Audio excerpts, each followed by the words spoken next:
Bulletin کا باقاعدہ آغاز کریں اور سب سے پہلے آپ کو بتائیں اسلام آباد ہائی کورٹ نے توشہ خانہ کیس میں چیئرمین پی ٹی آئی کی سزا معطل کر دی ہے۔ عدالت نے چیئرمین پی ٹی آئی کو ضمانت پر رہا کرنے کا حکم بھی جاری کر دیا ہے، تاہم سائفر کیس میں گرفتاری اور جوڈیشل ریمانڈ کے باعث رہائی نہ ہو سکی۔ اسلام آباد سے یہ رپورٹ دیکھتے ہیں۔ توشہ خانہ کیس میں چیئرمین پی ٹی آئی کی سزا معطل، اسلام آباد ہائی کورٹ کا ضمانت پر رہائی کا حکم، 8 صفحات پر مشتمل تحریری حکم نامہ جاری، عدالتی حکم پر 1 لاکھ کے ضمانتی مچلکے بدھ کو جمع کرائے جائیں گے۔ چیف جسٹس عامر فاروق اور جسٹس طارق محمود جہانگیری پر مشتمل ڈویژنل بینچ نے محفوظ فیصلہ سنا دیا۔ عدالت نے ٹرائل کورٹ کا 5 اگست کا فیصلہ معطل کرنے کا حکم سنایا۔ چیف جسٹس نے چیئرمین پی ٹی آئی کے وکلاء سے مکالمہ کرتے ہوئے کہا، تھوڑی دیر میں آپ کو فیصلے کی کاپی مل جائے گی۔ سزا معطلی کی وجوہات تحریری فیصلے میں بتائی جائیں گی۔ ٹرائل کورٹ نے چیئرمین پی ٹی آئی کو 3 سال قید اور 1 لاکھ روپے جرمانے کی سزا سنائی تھی۔ دوسری جانب آفیشل سیکرٹ ایکٹ کے تحت درج مقدمے کی سماعت کرنے والی عدالت نے چیئرمین پی ٹی آئی کو جوڈیشل ریمانڈ پر بھجوانے کا تحریری حکم نامہ جاری کر دیا۔ عدالت نے چیئرمین پی ٹی آئی کو بدھ کو پیش کرنے کا بھی کہہ دیا۔ توشہ خانہ فیصلے سے قبل چیئرمین پی ٹی آئی نے کسی اور کیس میں گرفتاری سے روکنے کے لیے بھی اسلام آباد ہائی کورٹ سے رجوع کر لیا۔ چیئرمین پی ٹی آئی کی جانب سے بیرسٹر سلمان صفدر نے درخواست دائر کی۔ خبر آگاہ کریں، چیئرمین پی ٹی آئی کے خلاف سائفر کیس کی سماعت آج اٹک جیل میں ہوگی۔ سائفر کیس کی سماعت کرنے والے جج ابو الاسناد ذوالقرنین اٹک جیل میں سماعت کریں گے۔ وزارت قانون نے سائفر کیس کی سماعت اٹک جیل میں کرنے کی اجازت دے دی۔ وزارت قانون نے خصوصی عدالت اٹک جیل میں لگانے کا نوٹیفیکیشن جاری کر دیا ہے۔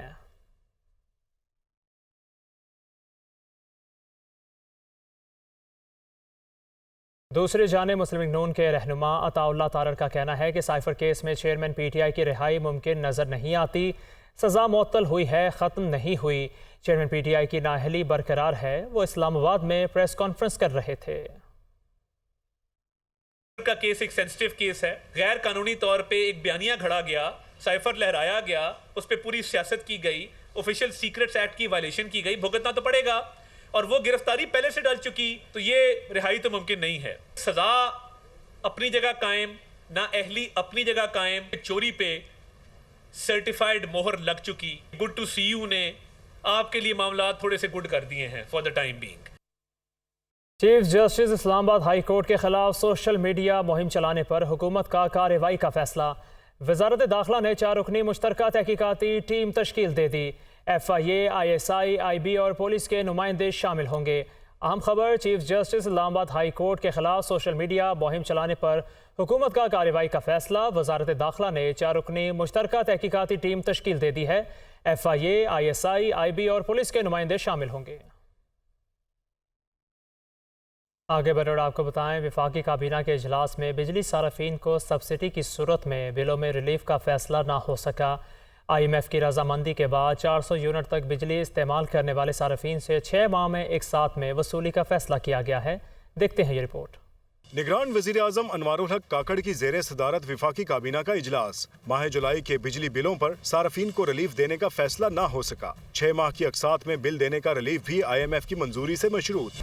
ذرائع کے مطابق وزارت خزانہ کی جانب سے اجلاس میں موقف اختیار کیا گیا کہ آئی ایم ایف معاہدہ کے باعث بجلی پر سبسڈی کی صورت میں عوام کو ریلیف فراہم کرنا ممکن نہیں۔ توانائی ڈویژن کی جانب سے کابینہ اجلاس میں عوام کو ریلیف فراہم کرنے سے متعلق مختلف آپشنز پیش کیے گئے۔ ذرائع کے مطابق اجلاس میں اتفاق کیا گیا کہ صارفین کو ایک ساتھ کا ریلیف دینے کے لیے آئی ایم ایف سے رابطہ کیا جائے گا۔ کابینہ اجلاس میں وابڈا، تقسیم کار کمپنیوں اور متعلقہ اداروں کے ملازمین کو دیے جانے والے مفت بجلی یونٹس پر فیصلہ بھی نہ ہو سکا۔ ذرائع کے مطابق اسلام آباد ایئرپورٹ کی آؤٹ سورسنگ کا معاملہ اسٹیئرنگ کمیٹی کے سپرد کر دیا گیا۔ ذرائع کے مطابق وفاقی کابینہ نے ہانگ کانگ ایگزامینیشن اتھارٹی سے معاہدے، پاکستان اور سعودی عرب کے مابین ووکیشنل ٹریننگ سے متعلق مفاہمت کی یادداشت، پاکستان اور بیلاروس کے درمیان مفاہمت کی یادداشت پر دستخط کی منظوری دے دی۔ وفاقی کابینہ نے چیئرمین متروکہ وقف املاک کی مدت ملازمت میں توسیع کی منظوری بھی دی۔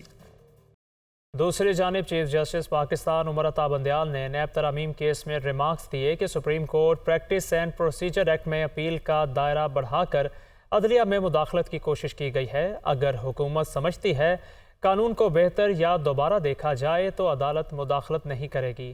دیکھتے ہیں یہ رپورٹ۔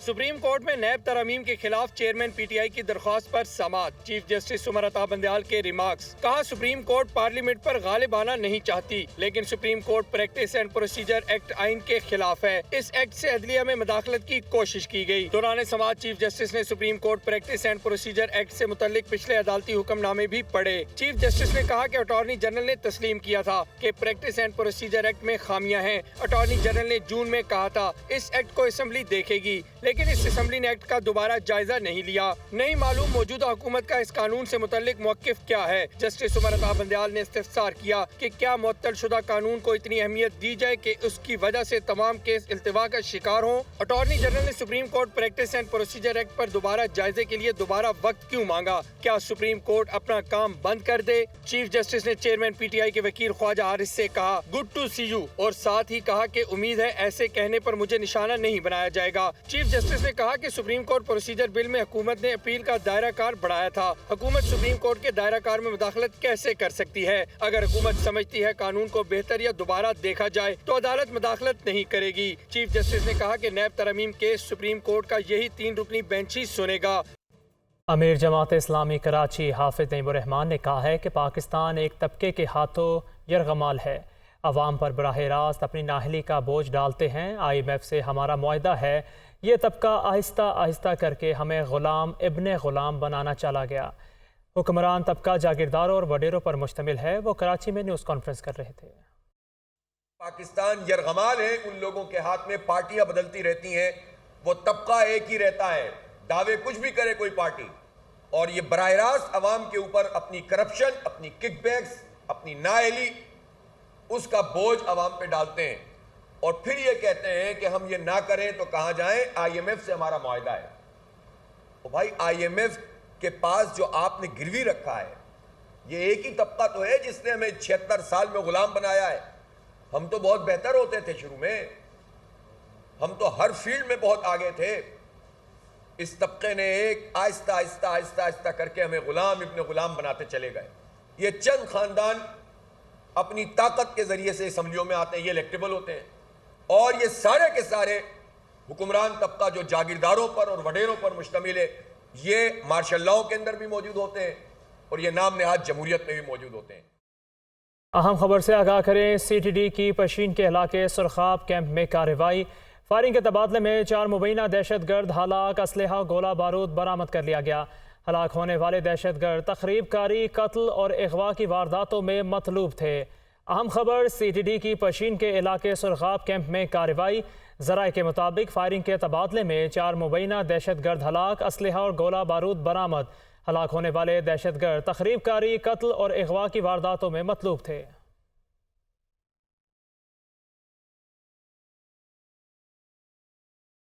होशरुबा महंगाई से हर खास व आम मुतासर है। महंगाई रोज़ ब रोज़ बढ़ती ही जा रही है, जबकि ज़िला इंतज़ामिया कंट्रोल करने में मुकम्मल नाकाम दिखाई दे रही है। तफसीलात इमरान अकबर की रिपोर्ट में हैं। महंगाई के जिन ने मजीद पर फैला लिए। रोटी, दूध, दही, दालों और चावल की कीमत में इजाफा। ज़िलाई इंतजामिया ने अशिया खोरनोश की कीमतों में इजाफे का नोटिफिकेशन जारी कर दिया। रोटी की कीमत 15 से बढ़ाकर 18 रुपए कर दी गई। शहर भर में रोटी पहले ही 20 रुपए की फरोख्त की जा रही है। ज़राए के मुताबिक इंतजामिया ने 3 रुपए इजाफा करके खुद से दबाव कम किया है। सरकारी तौर पर दूध की कीमत 140 से बढ़ाकर 160 रुपए कर दी गई और दही की कीमत 165 से बढ़ाकर 180 रुपए किलो कर दी गई। दाल मसूर की कीमत 250 से बढ़ाकर 270 रुपए मुकर्रर कर दी गई। चावल की कीमत 10 रुपए इजाफे के बाद 310 रुपए तक जा पहुंची। नोटिफिकेशन के मुताबिक बासमती चावल का होलसेल रेट 305 रुपए और रिटेल 310 रुपए फी किलो मुकर्रर। दाल चना बारीक की कीमत होलसेल में 200 रुपए और परचून में 205 रुपए फी किलो होगी। दाल चना स्पेशल होलसेल में 210 रुपए और आम मार्केट में 215 रुपए फी किलो में दस्तयाब है। दाल मसूर इम्पोर्टेड होलसेल में 265 और परचून में 270 रुपए फी किलो मुकर्रर। इसी तरह मूंग दाल छिलके वाली होलसेल में 215 और आम मार्केट में 220 रुपए किलो होगी। दाल माश धुली इम्पोर्टेड होलसेल में 500 और परचून में 510 रुपए किलो में दस्तयाब। दाल माश छिलके वाली होलसेल में 445 और आम मार्केट में 450 रुपए किलो मुकर्रर। काले चने मोटे होलसेल में 210 और रिटेल में 215 रुपए फी किलो होंगे। बारीक चने होलसेल में 150 295 और परचून में 200 रुपए फी किलो में फरोख्त होंगे। सफेद चने की होलसेल कीमत 315 और आम मार्केट में 320 रुपए फी किलो मुकर्रर। बेसन होलसेल में 210 और परचून में 215 रुपए में फरोख्त होगा। पानी, बोतलें, मशरूबात और दीगर कंपनियों की प्रोडक्ट्स प्रिंट शुदा कीमतों में फरोख्त की जाएंगी। शहरियों का कहना है कि महंगाई से जीना भी मुहाल हो चुका है। ऐसे हालात कर दिए हुए हैं इन्होंने। आटा जो हमारी वर्थ में था वो भी ख़त्म हो गया, चीनी थी वो भी हमारी वर्थ से ख़त्म हो गई, घी था वो भी ख़त्म कर दिया इन्होंने। हमारी वर्थ जिस चीज़ पे एक्सेस थी कि घर का खर्चा चला रहे थे वो हमारे से छीन लिया है। आटा भी महंगा हो गया है, चीनी भी महंगी हो गई है, दालें भी महंगी हो गई हैं और सब्जियों के नर्ख भी जो हैं आसमान की तरफ जा रहे हैं। डिप्टी कमिश्नर लाहौर राफिया हैदर का कहना है कि जायद कीमतें वसूल करने वालों की शिकायत दर्ज करवाएं। सरकारी निर्खनामों पर अमल न करने वाले अनासिर के खिलाफ सख्त कार्रवाई की जाएगी। परवेज़ इलाही के खिलाफ सरकारी ठेकों में घपले और किकबैक्स के केस में अहम पेशरफ्त। एहतसाब अदालत ने परवेज़ इलाही के जिस्मानी रिमांड की दरख्वास्त पर महफूज फैसला सुना दिया। अदालत ने परवेज़ इलाही के जिस्मानी रिमांड में 2 सितंबर तक तौसीह कर दी है। मोहम्मद अशफाक की रिपोर्ट देखते हैं।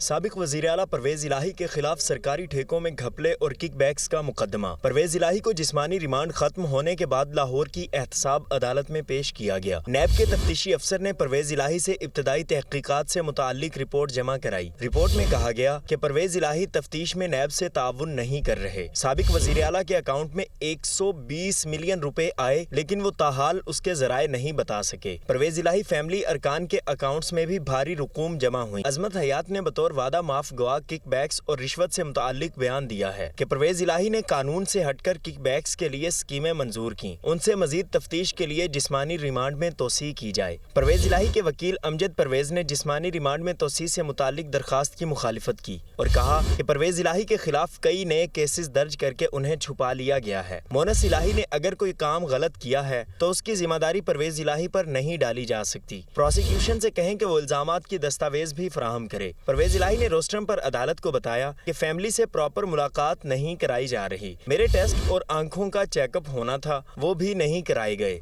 अल्लाह के बाद आपकी अदालत है, मेहरबानी करके सख्त ऑर्डर पास करें। एहतसाब अदालत ने परवेज़ इलाही के जिस्मानी रिमांड में 2 सितंबर तक तौसीह कर दी।